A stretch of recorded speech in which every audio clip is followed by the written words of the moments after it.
Si je ne m'abuse, je crois que c'est la première fois en 4 jours qu'il y a autant d'infos mortes en maga, vous voyez. En 3-4 jours, 5 quoi, en 5 jours, je crois que c'est la première fois qu'il y a autant d'infos. On va voir tout ça. Parce que là, franchement, on a de l'info. 1, 2, 3, 4, 5, 6, 7, 8, 9, 10, 11, 12, 13, 14. C'est assez rare, normalement on en a 6, 7, 8, 9, 10, allez. C'est assez rare qu'on ait autant d'infos, bah ouais. Hein. Je me suis réveillée ce matin, je vais aller sur Body Disgusting et je vois tout ça.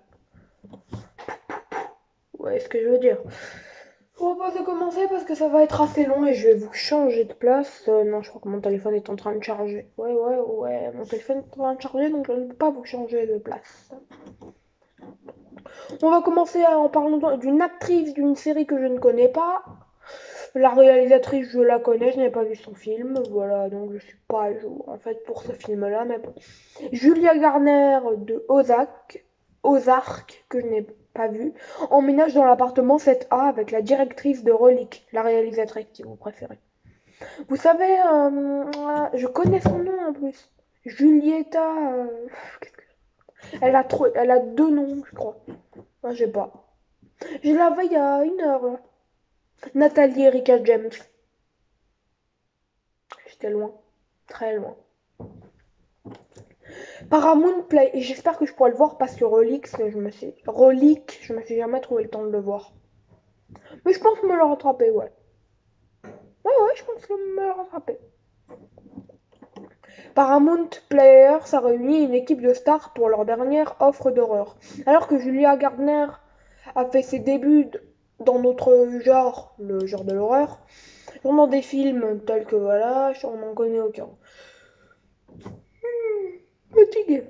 Je viens de me lever, il y a une heure. Son talent n'a pas été reconnu par le mainstream jusqu'à sa performance en petit groupe dans Ozark. Regardez la vidéo ci-dessous, qui se terminera ce mois-ci sur Netflix. Garner, un méga talent, est mis à top line Paramount, joueur, hausse. Bref, en gros, elle va jouer dans Appartement 7A, qui est produit par Platinum Dunes, et bien évidemment le réalisateur de Sans un bruit, Sans un bruit, si je ne me trompe pas, John Krasinski. La super team ne s'y arrête pas avec avec Nathalie Erika James qui... Ah non. Ah si. Ah oui, elle dirige. Ah oui. J'ai cru qu'elle coécrivait que... Elle faisait que coécrire. Donc je me suis dit, mais c'est quoi ce bordel? Je vous avouerai que j'en attends beaucoup sans même avoir vu Relic. Vu comment on me l'a vendu Relic, là, le prochain film de Nathalie Erika James, je me dis que ça va être de la bombe. Non, moi je suis tombée sur une info ce matin, une info sur l'actrice Happy Birthday, en mettant une image Happy Birthday, et je dois regarder Happy Birthday aujourd'hui. C'est la journée Happy Birthday en espérant qu'il marche parce qu'il est pas en très bon état. Écrit alors, un appartement devient un tombeau dans le film d'horreur paranoïaque Alone with You en février. Écrit et réalisé par Emily Bennett et Justin Brooks, le prochain film d'horreur de Dark Star, Alone with You, devient lourd de paranoïa avec l'icône de l'horreur Barbara Crampton en co-vedette. Alone with You arrivera en salle le 4 février et à la demande numérique le 8 février. Aperçu de la folie dans la bande-annonce. Il n'y a pas d'affiche, c'est ça moi qui m'a étonné. Dans Alone with You, alors qu'une jeune femme se prépare minutieusement un retour romantique à la maison pour sa petite amie, leur appartement commence à ressembler davantage à un tombeau. Ah, alors ça peut être son petit ami parce qu'il traduit très mal Body disait Christine, donc je vous dirai après. Lors des voix, des ombres et des hallucinations révèlent une vérité à laquelle elle n'a pas voulu faire face. Ça m'a l'air convenu, on va pas se mentir. Ouais, ça a l'air assez convenu. Mais voilà, que voulez-vous? On n'y peut rien. J'aime pas trop quand c'est convenu, mais bon, que voulez-vous? Oh, on a fait déjà 3 infos en fait. Une ou deux, ou trois. Je crois qu'on en a fait trois, mais je suis pas sûre en fait. The Wasteland trailer.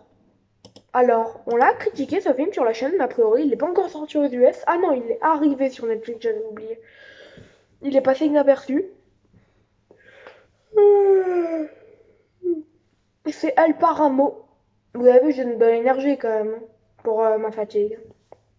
El Paramo qu'on a critiqué. Allez la voir, franchement. une des critiques qui a fait le plus de vues ces derniers temps, prêt à rentrer dans le top 20 hein, ou dans le top 15, je me rappelle plus. Donc, El Paramo. Les services de streaming ont le don de se contenter de diffuser secrètement du nouveau contenu sans aucune promotion. Netflix l'a fait la semaine dernière avec Reclus en français, The West End en anglais et El Paramo pour nous. Une toute nouvelle horreur espagnole du réalisateur David Casademont. Incroyablement sous le radar, IMDb ne montre même pas le film comme terminé et pourtant il est ici en ce moment sur Netflix. Et bah nous Allociné il le met. Et bim IMDb Allociné c'est meilleur. Cependant, non en vrai IMDb c'est bien meilleur. Cependant, il a fait sa première à Sitges l'année dernière avec des critiques mitigées. Le film suit une famille du 19e siècle vivant dans l'isolement qui reçoit la visite d'un être maléfique qui se nourrit de la peur. Le petit Diego peut-il sauver sa mère de la bête et elle-même? Il met en vedette Stéphanie Burchill et Charlene Williams. J'ai déjà vu le film donc je vais pas regarder la bande-annonce. Mais laissez-moi tranquille. The Long Night. Scoot Taylor Compton joue dans la sortie d'un nouveau film d'horreur en février. Les effets spéciaux n'ont pas l'air ouf, hein, déjà sur la première image, j'imagine que c'est un petit budget. Star des films Halloween de Rob Zombie, Scoot Taylor Compton continue d'explorer les recoins les plus sombres du genre d'horreur dans The Long Night, un nouveau film en préparation pour le mois prochain. Wild Go USA présente le film dans certains cinémas et en numérique le 4 février 2022. Réalisé par Rich Ragsdale. Moi, ce qui me saoule, c'est qu'en gros, on n'aura pas tous les films qui sortent aux US. Le film met également en vedette Nolan Gerard Funk et Deborah Kara Unger. Le film suit un couple dévoué dont le week-end prend tranquillement une tournure bizarre lorsqu'un culte cauchemardesque et leur chef maniaque viennent accomplir une prophétie apocalyptique. Voici le synopsis complet. Tout en cherchant les parents qu'elle n'a jamais connus, Grace, transportée à New York dans le sud de son enfance avec son petit ami, pour enquêter sur une piste prometteuse sur l'endroit où se trouve sa famille. À leur arrivée, le week-end du couple prend une tournure étrange et terrifiante. Ouais, ça on l'a bien dit. Donc c'est l'apocalypse et tout. Voilà, je regarde la bande-annonce. Ça a l'air déjà mieux que la bande-annonce d'avant, hein. Franchement, The Long Night, ça a l'air déjà bien mieux. Ne mentons pas. C'est déjà plus aguicheur, c'est pas extraordinaire, mais c'est déjà plus aguicheur. Michael Bay, si vous préférez. Bay. Ouais, ça c'est un film d'action, mais bon, c'est sur Body Gusting.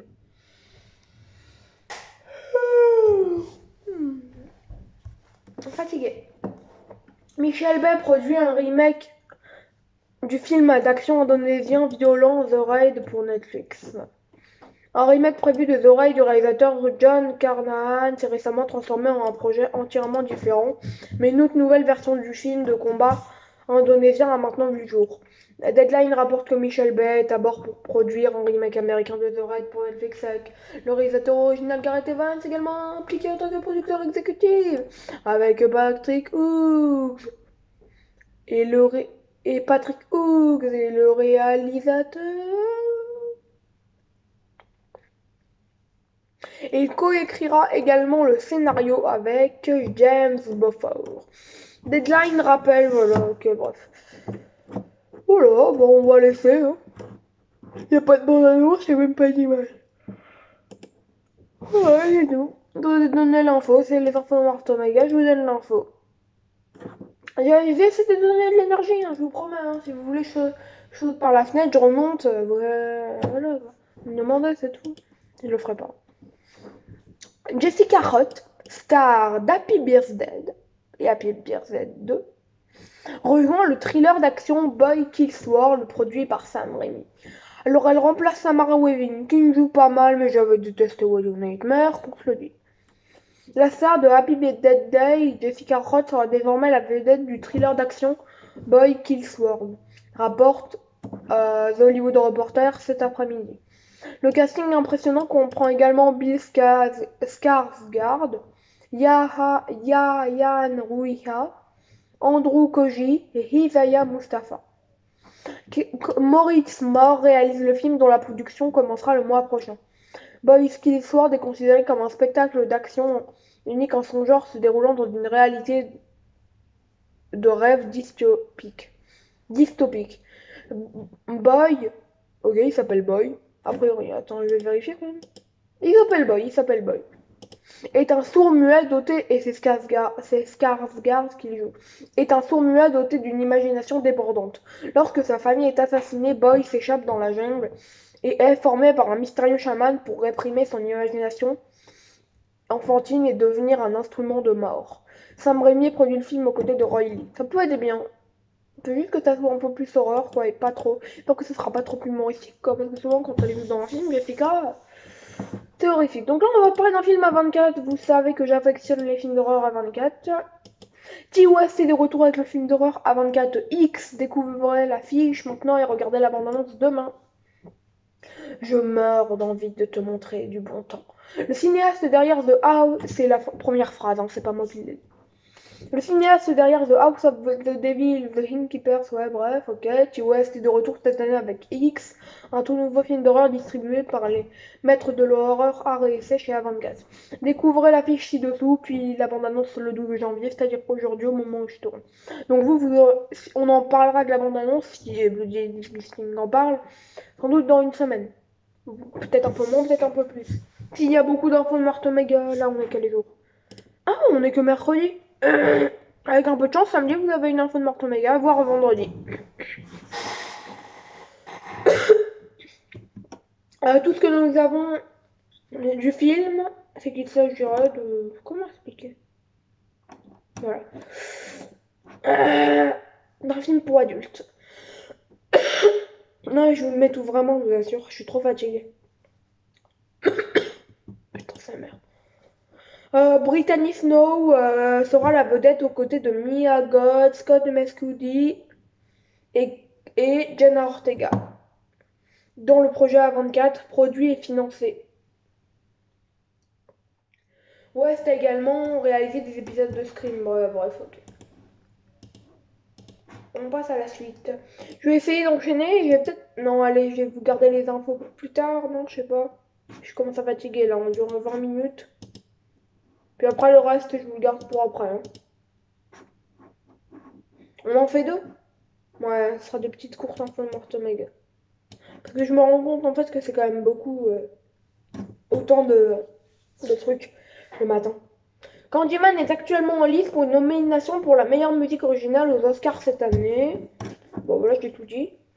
Les partitions par ordre alphabétique sont voilà, il y a Candyman, Le Dernier Duel, Spencer, Madresse Parallelas.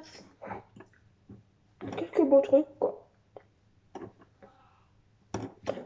Donc voilà. L'Académie des arts et des sciences du cinéma a récemment annoncé ses présélections en vue des quatrièmes de la des quatrièmes de la 4 ah putain de la 94e Oscar dans 10 catégories avec 15 partitions se classant dans la catégorie meilleure musique originale. A noter que la partition de Robert Heike et Aubrey Lowe pour Candyman de Nia Da Costa a été retenue. Ce qui signifie qu'il pourrait décrocher une nomie aux Oscars, quoi. Ce qui n'est point mal. Voilà, bah on passe à la suite. Désolé, je vais me dépêcher. Donc là, ouais, non, ça je vais pas le faire. C'est juste un petit clip de Warren. Là, on va le faire par contre. C'est un clip aussi, mais c'est une bande-annonce, je crois. Non, c'est une bande-annonce. L'autre truc, c'était un petit clip, un extrait, mais là, c'est une bande-annonce. Student Body, une mascotte de lycée, fait tomber le marteau dans la première bande-annonce de Bloody Disgusting. Harley Quinn Smith, la fille de Kevin Smith, est effrayée dans la bande-annonce officielle de Student Body, sortie sur diverses plateformes de VOD le 8 février 2022 à partir de 1091 Pictures. Student Body suit un groupe d'étudiants dans un lycée prestigieux où un enseignant outrepasse ses limites et les adolescents sont obligés de prendre les choses en main avec des conséquences mortelles. Écrit réalisé par Liane Kur, voilà.